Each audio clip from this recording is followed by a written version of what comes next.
Hello student. मैं विकास Pawar sir. आज हम तुम्हें बताएंगे कि मर्दा उर्वरता, मर्दा उत्पादकता तथा उत्पादन क्या होता है।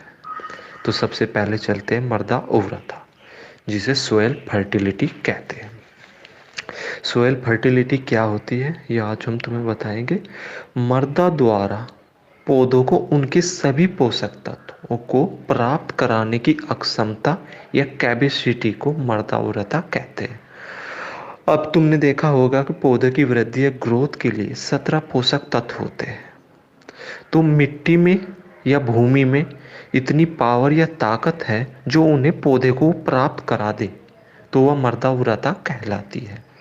अगर मर्दा उर्वरता नहीं है तो मर्दा ये मान लेते कि मर्दा में कोई ताकत या कोई जान नहीं है, तो मर्दा द्वारा पौधे के सभी पोषक तत्व पौधे को प्राप्त कराने की अक्षमता को मर्दा उर्वरता कहते हैं।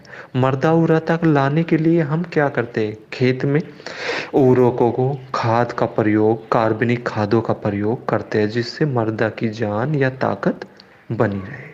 अब आ जाओ मर्दा उत्पादकता, जिसे सोयल प्रोडक्टिविटी कहते हैं। सोयल प्रोडक्टिविटी क्या होती है? एक निश्चित प्रबंध के तहत मर्दा में फसल उत्पन्न करने की अक्षमता मर्दा उत्पादकता कहलाती है। मान लो ऐसा प्रबंध किया जाए जिससे मर्दा थोड़े से में से ही ज़्यादा उपज प्राप्त हो सके। कैसे करते हैं?